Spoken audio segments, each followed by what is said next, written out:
I move Amendments 1, 3, 5 and 6 to Government Amendments 2 as circulated in my name together. It's really important that in this place there is always much said about support for small to medium business, but there isn't always the follow-through when it comes to the actions that will make a real difference. Small to medium businesses perform much of the heavy lifting of our economy.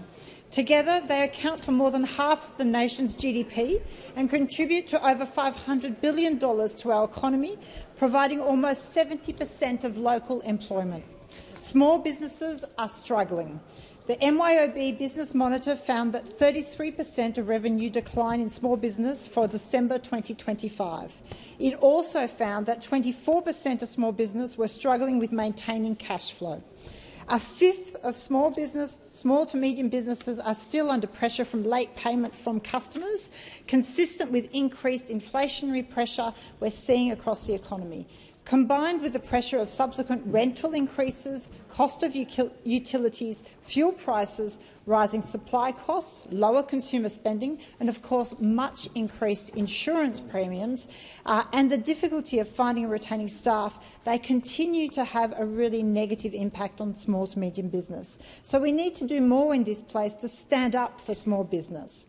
And the government's amendment today has highlighted that small business sometimes is an afterthought, I would say, because I am critical that this bill is a bill that addresses a lot of issues and slaps a lot of things together.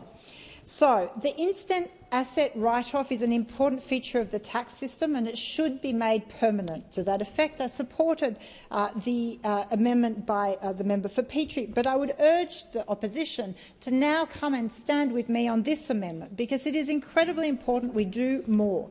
Programmed incentives investment, but also improves cash flow. So, and I very much support that this should be made permanent so businesses can plan ahead. They don't have what we've had over this course of Parliament, an argy-bargy between government and opposition, which then sees these provisions not come into effect in the financial year needed, and business cannot plan for it and actually write off those assets. But this instant asset write-off needs to be increased to $50,000 at a minimum.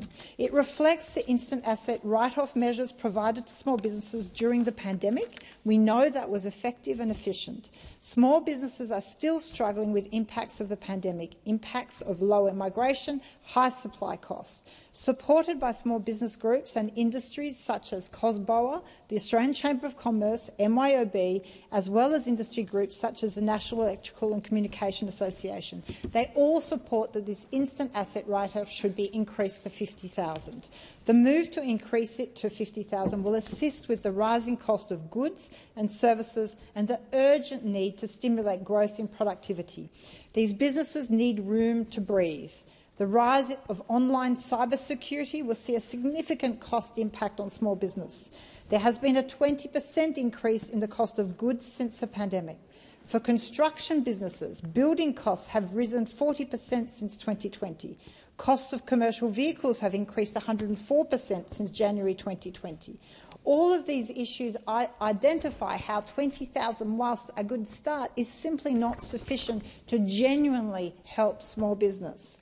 So increasing it to $50,000 will provide that extra room for companies to provide wage increases and employ more casual and part-time workers. It will make a difference when we are looking at the challenges small businesses face, especially that opportunity to electrify, to get some sustainability within their operations and some efficiency within their operations. It simply cannot be done for $20,000. The reality is, for example, a small business that owns their premises that wants to put solar on their rooftop or get a battery, electrify their fleet, if they want to get some efficiencies around their air conditioning operations, get new plant, new infrastructure, all of these things will be significantly more than $20,000.